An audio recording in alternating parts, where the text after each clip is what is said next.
সালমান শাহের মৃত্যুর ঘটনায় হত্যা মামলা দায়েরের পর অভিনেত্রী শাবনূর। এমন পরিস্থিতিতে বিষয়টি নিয়ে সুদূর অস্ট্রেলিয়া থেকে কথা বলেছেন দর্শক নন্দিত এই নায়িকা। অন্য পুরুষে আসক্ত হয়েছিল এবং শুধু অন্য নয়, একাধিক পুরুষে আসক্ত ছিলিস বলেই তুই আজকে মহানায়ককে খুন করছিস। তোর মতো নারী যে কিনা হাজব্যান্ডকে খুন করে বারবার আত্মহত্যা বলে তুই এই 29টি বছর নির্বিঘ্নে চালিয়ে যাচ্ছিস। নোংরা সকল নারী জাতির কলঙ্ক। আমরা পথে ছিলাম, পথে আছি, পথে থাকবো। ইনশাআল্লাহ এই সালমান শাহ খুনিদের বিচার হবে, হতেই হবে। আমরা ভক্তরা মনে করি ইভেন অনেক আলামত অনেক কিছু আছে, এভিডেন্স আছে। তো সেই হিসাবে আমরা 1996 থেকে এই পর্যন্ত আমরা দাঁড়াতে ঘুরতেছি এই হত্যাকাণ্ডের সুষ্ঠু একটা বিচারের জন্য। তো আমরা সেই প্রেক্ষিতে আজকেও আসছি এই হত্যাকাণ্ডের সুষ্ঠু একটা ন্যায় বিচারের দাবি। আমার ফোন কলে সব তথ্য ফাঁস করে দিল শাবনূর। বন্ধুরা জানলে অবাক হয়ে যাবেন, শাবনূর এমন কিছু তথ্য ফাঁস করে দিয়েছে যেটি দেখার পর অবাক হয়ে যাবেন যে কিভাবে চক্রান্ত করে সালমান শাহকে হত্যা করা হয়েছে। এমনই একটা ভিডিও লিক হয়েছে, চলুন সেই ভিডিওটি আপনাদেরকে প্রথমে দেখিয়ে দিই। তাহলে সালমান শাহ যখন মরে গেল তারপর তোমাকে তার অসমাপ্ত ছবিগুলোতে কাজ করতে হয়েছিল, তার ডামি ইউজ করা হয়েছিল তার মতো দেখতে, পিঠ কাঁধ এরকম ছেলেদেরকে নিয়ে। তো তোমার নাচের দৃশ্যও করতে হয়েছিল, তোমার অ্যাক্টিংও করতে হয়েছিল। ওই সময়ের ফিলিংসটা কি ছিল সালমান শাহর? মাই গড, আর বলো না। মানে আমাকে যখন বললো যে ডামির সাথে কাজ করতে হবে, ডামি তো আর কিছু পারে না। মানে হাত নড়াতে পারে না, পা নড়াতে পারে না, ফেস দেখাতে পারছে না। সো সবকিছু আমাকে করতে হচ্ছে। তো ওই ক্ষেত্রে মানে আমার শিডিউল লেগেছিল অনেক বেশি। তুমি মেন্টালি তো এই জিনিসটা মেনে নেওয়া কষ্ট ছিল, অনেক অনেক অনেক ঝামেলা হয়েছিল। তুমি কি কখনো কান্না করেছিলে এজন্য? অবভিয়াসলি একটা কোয়ার্টিস্ট নাই, খারাপ তো লাগবেই। এটা কেমন ধরনের প্রশ্ন? এবং তোমার সবচেয়ে ইম্পর্টেন্ট কোয়ার্টিস্ট তোমার লাইফে যাকে তুমি ভাই ডেকেছো, এবং সে তার অনুপস্থিতিতে তোমার এই শুটিং গুলো শেষ করতে হয়েছে। Really tough. আজকে সালমান শাহ থাকলে হয়তো বা শাবনূর, সালমান শাহ অনেক অনেক অনেক ভালো কিছু হতে পারতো। একটা অভিযোগ আছে, বা অভিযোগ ঠিক বলবো না, একটা রিউমার আছে যে মৌসুমী আপার সাথে দ্বন্দ্বের কারণে সালমান শাহ তোমাকে পিক করে। সেটা কি সত্যি? আমি আসলে জানি না, বিকজ এগুলো পার্সোনাল ব্যাপার। মানে সবার ভেতরে তুমি জানো না, অত ভেতরের খবর আমি জানি না, বাট এটা আমি শুনেছি। এখন শোনার কথা আমি কখনোই কান দিই না। তোমার এবং আমি কখনো কারোর কথা শুনি না। আমি নিজে যেটা বুঝি সেটা, আমি সব বুঝি সেটা না, আমি যে সব জানতা সেটা না, বাট আমার যেটা মনে হয় আমি সেটা করি।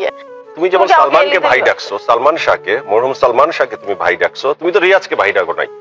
তাদেরকে তোমার হঠাৎ করে দেখে নায়ক মনে হয়ে গেল, সালমান শাহ আমাকে পিচ্চি বলে ডাকতো। আর রিয়াজ তোমাকে কি বলে ডাকতো? আমরা সালমান শাহ বলতো তুই আমার ভাইয়ের মতো। এটা তো আমরা শুনে গেছি। রিয়াজ তোমাকে কি বলে ডাকতো? রিয়াজ আমাকে বলতো শাবনূর।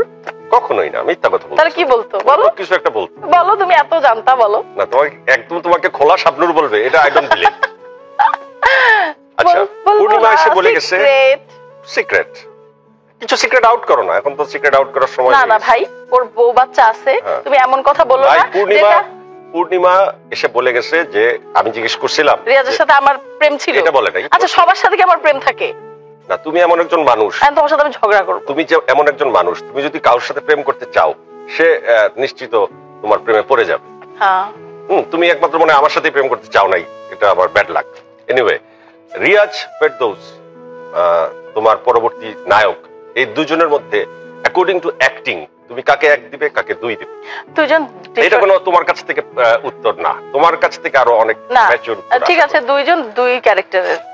আমি বলেছি অ্যাকর্ডিং টু অ্যাক্টিং তুমি কাকে নাম্বার দিবে। তুমি কিন্তু অ্যাকর্ডিং টু আরেকটা সাবজেক্ট পাবে, তখন তুমি ব্যালেন্স করতে পারবে চাইলে। অ্যাকর্ডিং টু অ্যাক্টিং যেটা রিয়েল সেটা বল। তোমার অ্যাকচুয়ালি এক রকম, মানে এক ছবি এক এক রকম দেখা যাচ্ছে। পারফরমেন্স এটা বলা যায় না। দেখা যাচ্ছে ফেরদৌস এক ছবিতে এতই ভালো করে ফেললো, আবার রিয়াজ আরেক ছবিতে গিয়ে দেখা যাচ্ছে অনেক ভালো করলো। আসলে both of good. According to looking, দেখতে দুইজনই ভালো। এবার রিয়াজ, ফেরদৌস এবং শাকিব তিনজনের আরেকজনকে এক্সট্রা আনতে হলো। তুমি রিয়াজ ফেরদৌসকে একদম সমান করছো, এখন সাকিবকে দাঁড় করালো। According to acting Riaz, Ferdous, Shakib, তোমার কাছে 1 2 3 কে? Shakib 1। Okay. According to looking, smartness 1 2 3?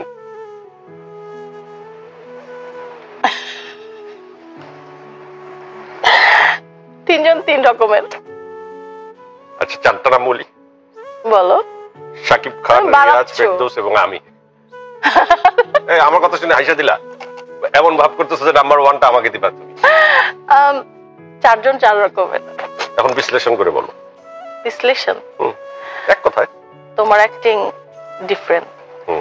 তুমি আসলে ভালো অ্যাক্টিং করো। আলহামদুলিল্লাহ, তোমার মতো একজন শিল্পীর কাছে এই কমপ্লিমেন্ট পাওয়া আমার জন্য একটা ভাগ্যের ব্যাপার। খুবই ভালো।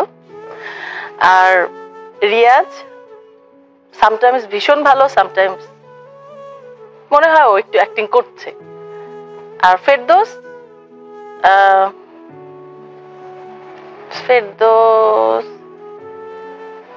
ন্যাচারাল, সামটাইমস একটু মনে হয় যে অ্যাক্টিং করছে। সবাই তো অ্যাক্টিংই করে না, অ্যাক্টিং এর মধ্যে মানে ন্যাচারাল ভাবটা কিন্তু সবার থাকে না। মানে আমি বললাম যে ফুটায় তোলার ব্যাপারটা, যে দেখা যাচ্ছে আমি এই চরিত্রটা করছি, আমি কিভাবে মানে আমি একটা ধরো ফকিরের চরিত্র করছি, তো আমাকে ফকিরের মতন করেই অ্যাক্টিংটা করতে হবে।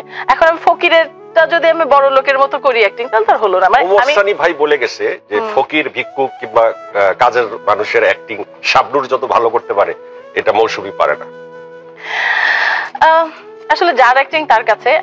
মৌসুমী আপু খুব ভালো, বাট আমি যখন অ্যাক্টিং করি আমি জানি না, যখন ক্যামেরার সামনে দাঁড়াই তখন আমার অটোমেটিকলি আমার ভিতর থেকে মানে অ্যাক্টিংটা আসলে শেখানোর কিছু নাই, এটা অটোমেটিক। তুমি তো জানো, তোমাকে তার বলতে হবে না। সো অটোমেটিকলি আসলে অ্যাক্টিংটা চলে আসে, অ্যাক্টিংটা কাউকে শেখানোর কিছু নাই।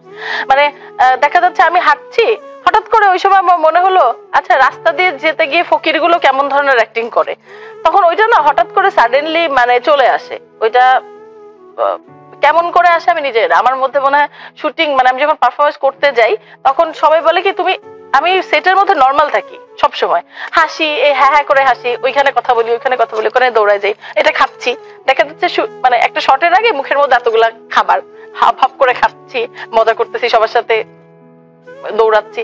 তো সব ডিরেক্টর অংশ পাজেলড হয়ে যায়। মানে শাবনূর একটা কান্নার সিন, এখন দেখা যাচ্ছে একটা সিরিয়াস একটা কান্নার সিন, বাট ওইটার মধ্যে হাসতেছি, মজা করতেছি, খেলতেছি।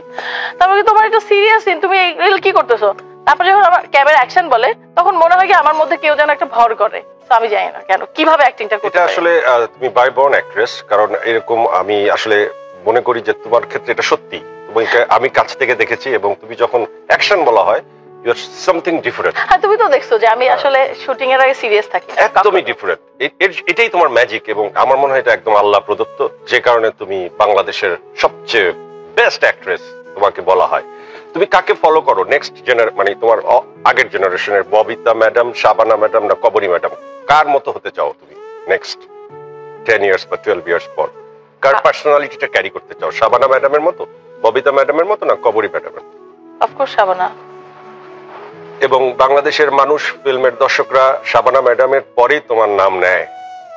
So I am so happy যে তোমার সাথে আমি বসে কথা বলছি। শাকিব খান এখন বাংলাদেশের নাম্বার 1 সেলিব্রিটি।